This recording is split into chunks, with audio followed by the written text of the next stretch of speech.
ಶ್ರೀ ಗಣಪತಿ ಶಾರದಾ ಗುರುಭ್ಯೋ ನಮಃ. ಶ್ರೋತೃಗಳಿಗೆ ಶಂಕರಾಚಾರ್ಯ ವಿರಚಿತ ಸೌಂದರ್ಯ ಲಹರಿಯಲ್ಲಿ ದೇವಿಯ ಸರ್ವಾಂಗ ವರ್ಣನೆ ಮಾಡಿರತಕ್ಕಂತಹ 93ನೆಯ ಶ್ಲೋಕಕ್ಕೆ ಸ್ವಾಗತ. ಮೊದಲಿಗೆ ಶ್ಲೋಕವನ್ನು ಆಲಿಸೋಣ ಬನ್ನಿ. ಅರಲ ಕೇಶೇಶು ಪ್ರಕೃತಿ ಸರಳ ಮಂದಹಸಿತೆ ಶಿರೀಷಾಭಾಚಿತ್ತೆ ದೃಶದುಪಲಶೋಭಾ ಕುಚತಟೆ ಭೃಶಂ ತನ್ವಿ ಮಧ್ಯೆ ಪೃಥುರುರಸಿಜಾರೋಹ ವಿಷಯೇ ಜಗತ್ರತುಂ ಶಂಭೋ ಜಯತಿ ಕರುಣಾ ಕಾಚಿದರುಣಾ.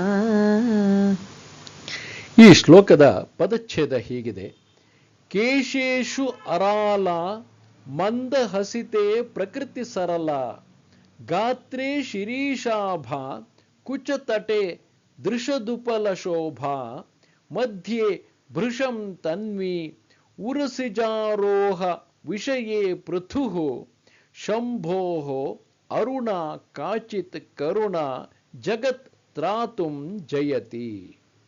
ಅಂದರೆ ಕೇಶೇಶು ಅರಾಲ, ನಿನ್ನ ಮುಂಗುರುಳು ಗುಂಗುರು ಆಗಿರ್ತಕ್ಕಂಥ ಕೂದಲು ಸುತ್ತಿ ಇರ್ತಕ್ಕಂಥದ್ದು. ಇವತ್ತಿನ ಸಹ ಎಷ್ಟೋ ಜನ ಹೆಣ್ಮಕ್ಳು ಆ ಥರ ಗುಂಗುರು ಕೂದಲು ಇರ್ತಕ್ಕಂಥವ್ರು ಸ್ಟ್ರೈಟ್ ಮಾಡಿಸ್ಕೋತಾರೆ. ಕೆಲವರು ನಮ್ದು ಸ್ಟ್ರೈಟ್ ಕೂದಲಿದೆ, ಆ ಸ್ಟ್ರೈಟ್ ಕೂದಲು ಅಷ್ಟು ಚೆನ್ನಾಗಿ ಕಾಣಲ್ಲ ಅಂತ ಅದನ್ನು ಬಲವಂತವಾಗಿ ಗುಂಗುರು ಮಾಡಿಸ್ತಾರೆ. ಆದರೆ ತಾಯಿ ಮುಂಗುರುಳು ಅಂಥದ್ದಲ್ಲ. ತಾಯಿ ಮುಂಗುರುಳು ಸಹಜವಾಗಿ ಗುಂಗುರು ಇರ್ತಕ್ಕಂತಹದ್ದು. ಅದರ 4 ಕೂದಲನ್ನ ತೆಗೆದು ಮುಂದ್ಗಡೆ ಬಿಟ್ಟರೆ ಸ್ಪ್ರಿಂಗ್ ಥರ ಅದು ಸುರುಳಿ ಸುತ್ತಕೊಂಡು ಕೂತ್ಕೊಳ್ಳುತ್ತೆ. ಅದು ಮುಖದ ಮೇಲೆ ಆ ಒಂದು ಗುಂಗುರು ಕೂದಲಿನ ಮುಂಗುರುಳು ಒಂದು ಮುಖದ ಮೇಲೆ ಬಂದಿದ್ರೆ ಅದರ ಸೌಂದರ್ಯವೇ ಅದು ಅದ್ಭುತವಾಗಿ ಎದ್ದು ಕಾಣಿಸುತ್ತೆ. ಇರಲಿ, ಮುಂದೆ ನೋಡೋಣ. ಮಂದ ಹಸಿತೆ ಪ್ರಕೃತಿ ಸರಳ, ಮುಗುಳು ನಗೆಯಲ್ಲಿ ಸ್ವಭಾವದಿಂದನೇ ಮನೋಹರತೆ ಇರ್ತಕ್ಕಂತಹದ್ದು. ಆ ಮುಖದಲ್ಲಿ ಸರಳ ಸ್ನಿಗ್ಧ ಒಂದು ಮುಗುಳು ನಗೆ ಇದೆಯಲ್ಲ, ತುಂಬ ಸರಳವಾದ ಸ್ನಿಗ್ಧವಾದ, ಶಬ್ದ ಆಗುವಂಗೆ ಹಾ ಹಾ ಹಾ ಅಂತೇಳಿ ಜೋರಾಗಿ ಶಬ್ದ ಆಗೋ ಹಾಗೆ ಅನ್ನೋಗೋದು ಬೇರೆ, ಅದು ಬೇರೆ ಸಂದರ್ಭಗಳಲ್ಲಿ. ಆದರೆ ಆ ಒಂದು ಸೌಂದರ್ಯಕ್ಕೆ ಇಂಬು ಕೊಡ್ತಕ್ಕಂತಹದ್ದು ಸರಳ ಸ್ನಿಗ್ಧವಾದಂತಹ ಮುಗುಳು ನಗೆ.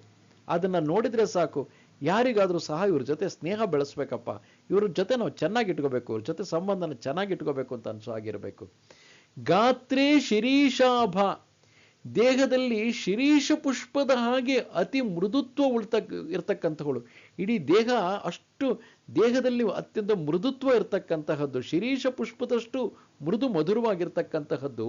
ಆದರೆ ಕುಚತಟೆ ದೃಶದುಪಲ ಶೋಭಾ, ಆದ್ರೆ ಸ್ತನಗಳು ಹೇಗಿದೆ ಅಂತಂದ್ರೆ ಹಸಿಯ ಕಲ್ಲಿನ ಹಾಗೆ ಅತಿ ಕಠಿಣವಾಗಿರ್ತಕ್ಕಂತಹ ಸ್ತನಗಳು, ದೃಢವಾಗಿ ಕಠಿಣವಾಗಿರ್ತಕ್ಕಂತಹ ಸ್ತನಗಳು. ಮಧ್ಯೆ ಭೃಶಂ ತನ್ವಿ, ನಡು ಸೊಂಟ ಅಂತಕ್ಕಂತಹದ್ದು ಅತಿ ಸಣ್ಣದಾಗಿರ್ತಕ್ಕಂತಹದ್ದು, ತೆಳುವಾದಂತಹ ಸೊಂಟ. ಉರಸಿಜಾರೋಹ ವಿಷಯೇ ಪೃಥುಹು, ಇದು ನಿತಂಬದ ವಿಷಯದಲ್ಲಿ ಉರಸಿಜ ತೊಡೆ ಮತ್ತು ನಿತಂಬಗಳು ವಿಶಾಲವಾಗಿದೆ, ವಿಸ್ತಾರವಾಗಿದೆ. ಶಂಭೋಹ, ಇವೆಲ್ಲದಕ್ಕೂ ಕಾರಣ ಏನು? ಇವೆಲ್ಲ ಹೇಗೆ? ಎಲ್ಲವೂ ಪ್ರಮಾಣಬದ್ಧವಾಗಿ ಮುಂಗುರುಳಾಗಿರಬಹುದು, ಮಂದಸ್ಮಿತ ನಗು ಇರಬಹುದು, ಕಠಿಣವಾದ ಸ್ತನಗಳಿರಬಹುದು, ಅದೇ ರೀತಿ ಬಡವಾದ ನಡು ಇರಬಹುದು, ವಿಶಾಲವಾದ ನಿತಂಬಗಳಿರಬಹುದು. ಇವೆಲ್ಲ ಸೌಂದರ್ಯ ಶಾಸ್ತ್ರದಲ್ಲಿ ಒಂದು ಹೆಣ್ಣಿನ ಚೆಲುವನ್ನ ಹೇಳೋದಕ್ಕೆ ಬಣ್ಣಿಸ್ತಕ್ಕಂತಹದ್ದು. ಇಡೀ ಪ್ರಕೃತಿಯ ಚೆಲುವು ಆ ತಾಯಿಯಿಂದನೇ ಬಂದಿರತಕ್ಕಂತಹದ್ದು ಅನ್ನೋ ಭಾವದಲ್ಲಿ ಶಂಕರಾಚಾರ್ಯರಲ್ಲಿ ಹೇಳ್ತಾ ಇದ್ದಾರೆ. ಯಾವುದೇ ಕಾಮಭಾವ ಇಲ್ಲ ಇಲ್ಲಿ.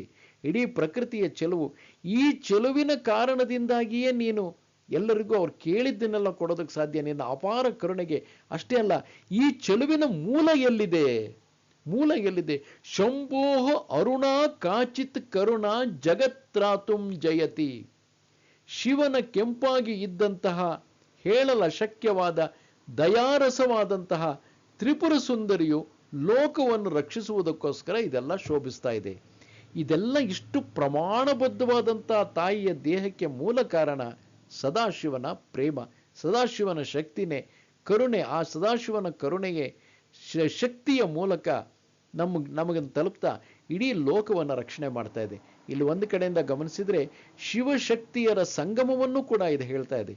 ಪ್ರತಿ ಶಕ್ತಿ ನಮಗೆ ತಾಯಿ ನೋಡ್ಕೋತಾ ಇದ್ದಾಳೆ ಅಂತಂದ್ರೆ ತಾಯಿಯ ಹಿಂದೆ ಶಿವ ಇದ್ದಾನೆ. ಶಿವ ಇಡೀ ಲೋಕನ ಸಂಹಾರ ಮಾಡೋದಷ್ಟೇ ಅಲ್ಲ, ಲೋಕನ ಅವನು ಸೃಷ್ಟಿ ಸಂಹಾರ ಎಲ್ಲವೂ ಶಿವನೇ ಮಾಡೋದು ಅಂತ ಪರಬ್ರಹ್ಮ ಸ್ವರೂಪದಲ್ಲಿ ನಾವು ನೋಡಿದರೆ ಸೃಷ್ಟಿ ಸ್ಥಿತಿ ಸಂಹಾರಗಳನ್ನು ಶಿವ ಮಾಡಬೇಕಾದ್ರೆ ಶಿವನ ಹಿಂದೆ ಶಕ್ತಿ ಇದ್ದಾಳೆ. ಶಿವನ ಹಿಂದೆ ಶಕ್ತಿ ಇರೋದ್ರಿಂದನೇ ಮೊದಲನೇ ಶ್ಲೋಕದಲ್ಲೇ ನೋಡಿದ್ವಿ, ಶಿವಶಕ್ತಿ ಆಯುಕ್ತ ಅಂತ ಹೇಳ್ತಕ್ಕಂಥ ಮೊದಲನೇ ಶ್ಲೋಕದಲ್ಲೇ ಶಕ್ತಿ ಇಲ್ಲದೆ ಹೋದರೆ ಶಿವ ಚಲಿಸೋದಕ್ಕೂ ಅಸಮರ್ಥನಾಗ್ತಾನೆ. ಅದೇ ರೀತಿ ಶಕ್ತಿ ಇಷ್ಟೆಲ್ಲ ಕರುಣೆಯನ್ನು ನಮಗೆ ಕೊಡ್ತಾ ಇರಬೇಕಾದ್ರೆ ಅದರ ಹಿಂದೆ ಶಿವನ ಕರುಣೆ ಇದೆ. ಶಕ್ತಿ ನಮ್ಗೆ ಏನೇನು ನಮ್ಮ ವರದಾನ ಮಾಡ್ತಾ ಇದ್ದಲ್ಲ ಅದರ ಹಿಂದೆಲ್ಲ ಶಿವನ ಒಂದು ಕರುಣೆ, ಶಿವನ ಒಂದು ಇದು ಆ ಒಂದು ಏನು ಅವನ ಕರುಣೆ ಆಗಲಿ, ಅವನ ದಯೆ ಆಗಲಿ ಏನಿದೆ ಅದರ ಕಾರಣದಿಂದಾಗಿ ಶಕ್ತಿ ನಮಗೆ ಇಷ್ಟೊಂದೆಲ್ಲ ಆಕೆ ಲೋಕವನ್ನು ರಕ್ಷಣೆ ಮಾಡೋದಕ್ಕೆ ಸಾಧ್ಯವಾಗಿದೆ ಅನ್ನೋ ಭಾವದಲ್ಲಿ ಹೇಳ್ತಾ ಇದ್ದಾರೆ. ಕರುಣಾರಸವನ್ನ ಕೆಂಪು ವರ್ಣ ಎಂಬುದು ಕವಿ ಸಮಯದಿಂದ ಇದು ತ್ರಿಪುರ ಸುಂದರಿಯ ದೇವಿಯು ಕೆಂಪು ವರ್ಣ ಅನ್ನೋದು ಕೂಡ ಶಾಸ್ತ್ರ ಸಿದ್ಧವಾದ್ದು. ಕರುಣಾರಸವನ್ನ ಕೆಂಪು ವರ್ಣ ಅಂತ ಹೇಳ್ತಾ ಇರತಕ್ಕಂತಹದ್ದು ಕವಿಯ ಕಲ್ಪನೆ. ಈ ಶ್ಲೋಕದಲ್ಲಿ ಸರ್ವೇಶ್ವರಿ ಶಿವನ ಕರುಣರಸದ ಕೆಂಪಿನ ರೂಪು, ಶಿವನ ಕರುಣರಸವೇ ಶಕ್ತಿಯ ರೂಪದಲ್ಲಿ ನಾವು ಕೇಳಿದ್ದನ್ನೆಲ್ಲ ಕೊಡ್ತಾ ಇದೆ ಅಂತ ಹೇಳೋದ್ರ ಮೂಲಕ ಇದು ಅತಿಶಯೋಕ್ತಿ ಅಲಂಕಾರ ಅಂತ ಹೇಳಿ ಭಾಷ್ಯಕಾರರು ಹೇಳ್ತಾ ಇದ್ದಾರೆ. ಇನ್ನು ಈ ಶ್ಲೋಕವನ್ನ ಜಪ ಮಾಡದಂತವರಿಗೆ ತಂತ್ರಶಾಸ್ತ್ರದಲ್ಲಿ ರಾಜ್ಯಾಧಿಪತ್ಯ ಸಿದ್ಧಿ, ರಾಜ್ಯಾಧಿಪತ್ಯವೇ ದೊರೆಯುತ್ತೆ. ಇಲ್ಲಿ ರಾಜ್ಯಾಧಿಪತ್ಯ ಅಂತಂದ್ರೆ ಹಿಂದಿನ ಕಾಲದ ಹಾಗೆ ಈಗ ನಾವು ಯುದ್ಧ ಮಾಡಿಯೋ ಅಥವಾ ಬೇರೆ ಯಾವುದೋ ರೀತಿಯಲ್ಲಿ ಸ್ವೀಕರಿಸೋದಕ್ಕೆ ರಾಜ್ಯಾಧಿಪತ್ಯ, ಅಥವಾ ನೀವು ಚೀಫ್ ಮಿನಿಸ್ಟರ್ ಆಗ್ಬೇಕು, ಪ್ರೈಮ್ ಮಿನಿಸ್ಟರೋ ಪ್ರೆಸಿಡೆಂಟೋ ಆಗ್ಬಿಟ್ಟು ಒಂದು ದೇಶಕ್ಕೆ ನಾವು ಮುಖ್ಯಸ್ಥರಾಗ್ತೀವಿ, ಈ ಒಂದು ಕಲ್ಪನೆ ನೀವು ಇಟ್ಕೊಂಡಿದ್ರೆ ಅದು ಸಾಧ್ಯವಾಗಬಹುದೇನೋ. ಯಾಕೆಂತಂದ್ರೆ ಲಕ್ಷಾಂತರ ಜನ ಅದನ್ನ ಆಸೆ ಇಟ್ಕೊಂಡ್ರು ಸಹ ಯಾರೋ ಒಬ್ಬರಿಗೆ ಮಾತ್ರ ಅದು ಸಾಧ್ಯವಾಗುತ್ತೆ ರಾಜ್ಯಾಧಿಪತ್ಯ ಅಂತಕ್ಕಂತಹದ್ದು. ಆದರೆ ರಾಜ್ಯಾಧಿಪತ್ಯ ಅನ್ನೋದರ ಮೂಲಕ್ಕೆ ನೀವು ಹೋದ್ರೆ, ರಾಜ್ಯಾಧಿಪತ್ಯದ ಮೂಲಕ್ಕೆ ಹೋದ್ರೆ ಅಲ್ಲಿ ಗಮನಿಸಿ, ಒಂದು ಮನೆಯಲ್ಲಿ ಗಂಡ ಹೆಂಡತಿ ಅಂತ ಇದ್ರೆ ಗಂಡ ಹೆಂಡತಿ ಒಬ್ಬರಿಗೊಬ್ಬರು ಪೂರಕವಾಗಿದ್ರೆ, ಹೇಗೆ ಇಲ್ಲಿ ಮೊದಲನೇ ಶ್ಲೋಕದಲ್ಲಿ ಶಿವ ಶಕ್ತಿಯ ಬೆಂಬಲವಿಲ್ಲದೆ, ಶಕ್ತಿ ಅವನ ಜೊತೆಗೆ ಇಲ್ಲದೆ ಹೋದ್ರೆ ಶಿವ ಚಲಿಸುವುದಕ್ಕೂ ಸಮರ್ಥನಲ್ಲ ಅಂತ ಹೇಳಿದ್ರು. ಈಗ 93ನೇ ಶ್ಲೋಕ ಅಂದ್ರೆ ನಾವು ಇನ್ನೇನು ಕೊನೆ ಇದಕ್ಕೆ ಬರ್ತಾ ಇದ್ದೀವಿ. ಕೊನೆ ಹಂತಕ್ಕೆ ಬರೋ ಹೊತ್ತಿಗೆ ಶಕ್ತಿಯಲ್ಲಿ ನಾವು ಏನೇನೆಲ್ಲ ಕಾಣ್ತಾ ಇದೀವೋ, ಪಾರ್ವತಿನಲ್ಲಿ ಆ ಜಗನ್ಮಾತೆಯಲ್ಲಿ ನಾವು ಏನೇನೆಲ್ಲ ಕಾಣ್ತಾ ಇದೀವೋ ಇದೆಲ್ಲ ಶಿವನ ಕರುಣಾರಸವೇ. ಅದೇ ನಾವು ತಾಯಿನಲ್ಲಿ ಈ ರೀತಿ ಅದ್ಭುತವಾದ ಸೌಂದರ್ಯವನ್ನು ನಾವು ಕಾಣೋದಕ್ಕೆ ಶಿವನ ಕರುಣಾರಸವೇ ಕಾರಣ ಅಂತ ಹೇಳಿ, ಶಿವ ಶಕ್ತಿಯರು ಒಂದಾಗಿದ್ರೆ, ಶಿವ ಶಕ್ತಿ ಎರಡು ಒಂದಾಗಿದ್ರೆ ಅಂದ್ರೆ ಒಂದು ಮನೆಯಲ್ಲಿ ಗಂಡ ಹೆಂಡತಿ ಇಬ್ರು ಒಂದೇ, ಎರಡು ದೇಹ ಒಂದು ಮನಸ್ಸು ಅನ್ನೋ ಹಾಗಿದ್ರೆ ಆ ಮನೆಯಲ್ಲಿ ಒಂದು ಸಾಮರಸ್ಯ ಇರುತ್ತೆ. ಆ ಮನೆಯೇ ಒಂದು ರಾಜ್ಯ ಅನ್ಕೊಂಡ್ರೆ ಆ ರಾಜ್ಯಾಧಿಪತ್ಯ ನಿಮ್ಮದಾಗಿರುತ್ತೆ. ನೀವು ಮನೆಯಲ್ಲಿ ಮಹಾರಾಜರ ತರ ಇರಬಹುದು, ನಿಮ್ಮ ಪತ್ನಿ ಕೂಡ ಆ ಮನೆಯಲ್ಲಿ ಮಹಾರಾಣಿ ತರ ಇರಬಹುದು. ಇದು ಒಂದು ಅರ್ಥದಲ್ಲಿ. ಇನ್ನೊಂದು ಅರ್ಥದಲ್ಲಿ ತಗೊಂಡ್ರೆ ನಮ್ಮೆಲ್ಲರ ಶರೀರದೊಳಗೆ ಕೂಡ ನಾವೆಲ್ಲರೂ ಅರ್ಧನಾರೀಶ್ವರರೇ. ನಮ್ಮಲ್ಲಿ ಬಲಭಾಗವನ್ನು ಪುರುಷ, ಎಡಭಾಗವನ್ನು ಸ್ತ್ರೀ ಅಂತ ಅರ್ಧನಾರೀಶ್ವರ ಭಾವದಲ್ಲಿ ತಗೊಂಡ್ರೆ ಅದಕ್ಕೆ ಜೈವಿಕವಾಗಿಯೂ ಕಾರಣಗಳನ್ನು ಕೊಡ್ತಾರೆ. ಮೆದುಳಿನಲ್ಲಿ 2 ಭಾಗ ಇದೆ ಅಂತ. ಒಂದು ಬಲಭಾಗ ಅದು ಕ್ರಿಯೇಟಿವಿಟಿಗೆ ಸಂಬಂಧಪಟ್ಟಿದ್ದು, ಬಲಭಾಗ ಕ್ರಿಯೇಟಿವಿಟಿಗೆ ಸಂಬಂಧಪಟ್ಟಿದ್ದು, ಅದು ಶರೀರದ ಎಡಭಾಗವನ್ನು ನಿಯಂತ್ರಿಸುತ್ತೆ. ಇನ್ನು ಮೆದುಳಿನ ಎಡಭಾಗ ಅನಾಲಿಟಿಕಲ್, ಅದು ಲೆಕ್ಕಾಚಾರಗಳನ್ನು ಮಾಡತಕ್ಕಂತಹದ್ದು, ಅದು ಶರೀರದ ಬಲಭಾಗವನ್ನು ನಿಯಂತ್ರಿಸುತ್ತೆ. ಶರೀರದ ಬಲಭಾಗ ಪುರುಷ ಆದ್ರಿಂದ ಪುರುಷ ತುಂಬಾ ಕ್ಯಾಲ್ಕುಲೇಟಿವ್ ಲೆಕ್ಕಾಚಾರ ಹಾಕ್ತಕ್ಕಂಥವನು. ಅದೇ ರೀತಿ ಅಂದ್ರೆ ಅನಾಲಿಟಿಕಲ್ ಮೈಂಡು. ಅದೇ ರೀತಿ ಕ್ರಿಯೇಟಿವ್ ಮೈಂಡು ಸ್ತ್ರೈಣ ಗುಣ, ಕ್ರಿಯೇಟಿವ್ ಮೈಂಡ್ ಅಂತ ಹೇಳಿ ಈ ರೀತಿ ಒಂದು ಭಾವ ಇಟ್ಟುಕೊಂಡು ಕೂಡ ಒಬ್ಬ ವ್ಯಕ್ತಿನಲ್ಲಿ, ಪ್ರತಿಯೊಬ್ಬ ವ್ಯಕ್ತಿನಲ್ಲೂ ಪುರುಷ ಸ್ತ್ರೀ ಇಬ್ಬರೂ ಇರ್ತಾರೆ. ಆದ್ರೆ ಏನಾಗುತ್ತೆ, ಮಗು ಹುಟ್ಟುತ್ತಾ ಇದ್ದಂಗೆ ಇದು ಗಂಡು ಮಗು, ಇದು ಹೆಣ್ಣು ಮಗು ಅಂತ ಹೇಳ್ಬಿಡ್ತಾರೆ. ಆಗ ಬೆಳೀತಾ ಏನಾಗುತ್ತೆ, ಏನಿದು ಒಳ್ಳೆ ಗಂಡು ಹುಡುಗ ಆಗ್ಬಿಟ್ಟು ಹುಡುಗಿ ತರ ಆಡ್ತಾ ಇದೆಯಾ ಅಂತ ಹೇಳಿದ್ರೆ ಸಾಕು, ಮರ್ಯಾದೆ ಹೋಗ್ಬಿಡುತ್ತೆ. ಅದೇ ರೀತಿ ಹೆಣ್ಣು ಮಕ್ಕಳಿಗೆ ನೀನು ಹೆಣ್ಣಾಗಿ ಎದ್ದುಬಿಟ್ಟು ಗಂಡು ಬೀರಿ ತರ ಆಡ್ತಾ ಇದೆಯಲ್ಲ ಅಂತಂದ್ರೂ ಬೇಜಾರಾಗ್ಬಿಡುತ್ತೆ.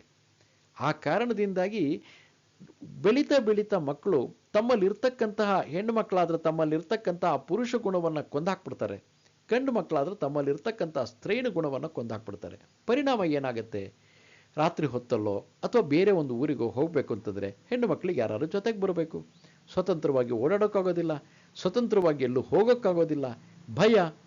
ಯಾರನ್ನಾದ್ರೂ ಹೋಗಿ ಭೇಟಿ ಮಾಡಬೇಕು ಅಂತಂದ್ರೆ ಅವ್ರು ಹೇಗೆ ನಡ್ಕೋತಾರೋ, ಹೇಗೆ ಭೇಟಿ ಮಾಡೋದು, ಹಂಗೆ ನಾನು ಮುಂದುವರ್ಕೊಂಡೆಲ್ಲ ಹೋಗ್ತಾ ಇದ್ರೆ ಜನ ಗಂಡು ಬೀರಿ ಅಂತ ಹೇಳ್ತಾರೆ, ಈ ಒಂದು ಭಯ ಇದ್ದೇ ಇರುತ್ತೆ. ಅದೇ ರೀತಿ ಗಂಡು ಹುಡುಗರಿಗೆ ಏನೋ ಮನಸ್ಸಿಗೆ ಬೇಸರ ಆಗುತ್ತೆ, ಕಣ್ಣಲ್ಲಿ ಒಂದು ಹನಿ ನೀರು ಬಂದ್ರೆ ಸಾಕು, ಏನು ಒಳ್ಳೆ ಹೆಂಗಸ್ರ ಥರ ಅಳ್ತೀಯ ಅಂತ ಅಂದ್ಬಿಡ್ತಾರೆ. ಅದರಿಂದ ಕಣ್ಣಲ್ಲಿ ಆ ಕಣ್ಣೀರು ಬಂದರೂ ಸಹ ಒಳಗಡೆನೆ ತಡೆ ಹಿಡಿದಿಟ್ಕೋಬೇಕು. ಒಳಗಡೆ ತಡೆ ಹಿಡಿದಿಟ್ಕೊಂಡು ಏನಾಗುತ್ತೆ, ಮುಂದೆ ಸ್ವಲ್ಪ ವಯಸ್ಸಾದಂಗೆನೆ ಬಿ ಪಿ ಶುಗರು ಎಲ್ಲ ಶುರುವಾಗುತ್ತೆ. ಯಾಕೆ ಅಂತಂದರೆ ಎಲ್ಲ ಭಾವನೆಗಳನ್ನು ಅದುಮಿಟ್ಟಿದ್ದು.